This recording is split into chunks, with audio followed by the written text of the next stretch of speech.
Hello दोस्तों। तो आज हम बात करेंगे कि सिंथेसिस रिपर्टरी में हमें अगर किसी केस को रिपर्टराइज करना है तो कैसे करेंगे। ठीक है, तो मेरे पास एक क्रॉनिक केस है जो कि पेशेंट को खांसी आती है।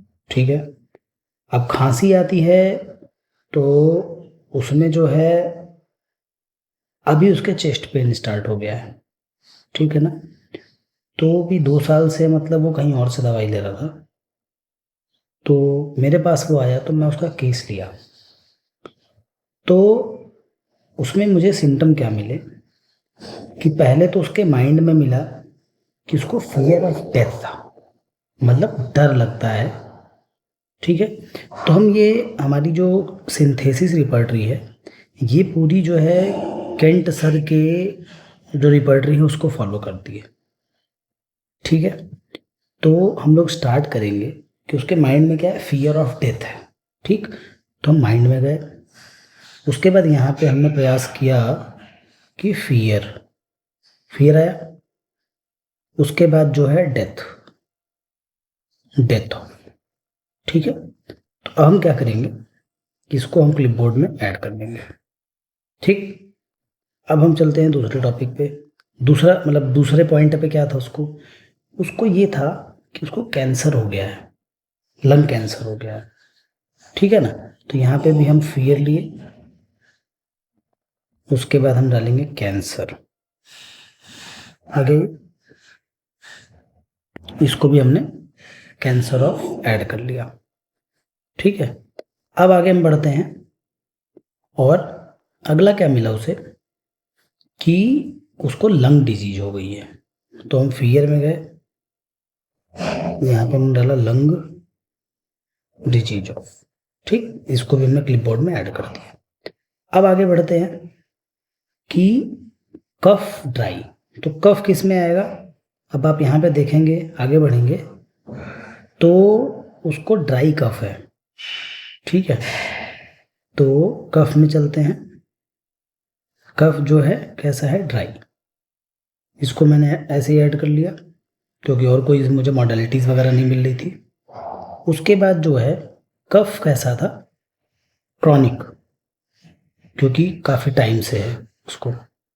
ठीक, तो मैंने क्रॉनिक ऐड कर लिया। अब आगे बढ़ते हैं कि चेस्ट में पेन होता है, तो हम यहीं से चेस्ट में चले गए और हमने पेन सर्च कर लिया। ठीक है, उसके बाद ये नहीं पता है उसको कि कहाँ पे दिक्कत है, रिब्स में दिक्कत है, लंग्स में दिक्कत है। तो यहाँ पे हमने सीधे जनरल रूब्रिक ले लिया, चेस्ट में पेन। ठीक है, ठीक। अब उसके बाद जो है फिर और पूछने पे जो है पेशेंट बताया कि उसको रिब्स रिब्स में पेन है। तो यहाँ पे हमने पेन लिया और यहाँ पे ले लिया रिब्स। ठीक है, और उसके बाद इसका जो पेन था ये शिफ्टिंग पेन है। ठीक है ना, तो इसको फिर मैंने रिब्स पे ही रोक दिया। ठीक, अब हमने 6-7 रूब्रिक ले लिए।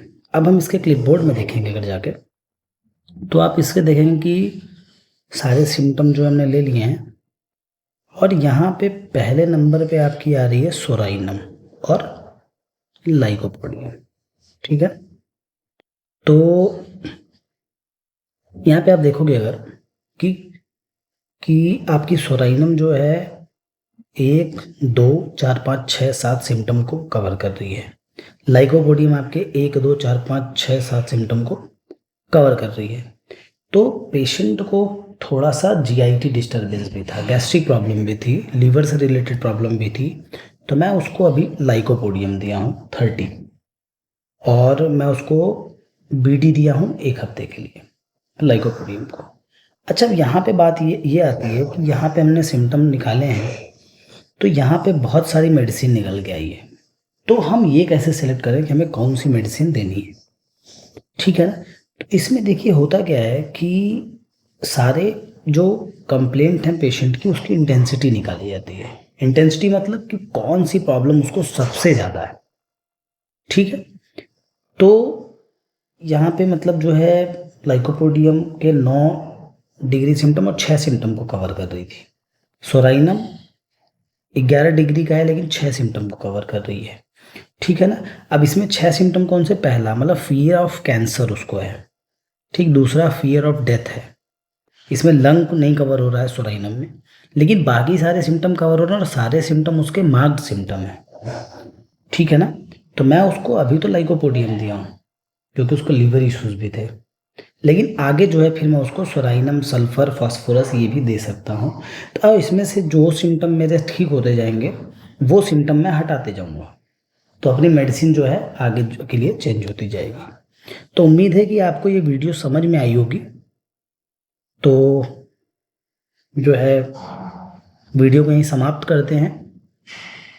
तो उम्मीद है कि जो है आपको ये वीडियो पसंद आएगी, और आप सभी से अनुरोध है कि आप लोग वीडियो को लाइक करिए, शेयर करिए और हमारे चैनल को सब्सक्राइब करिए।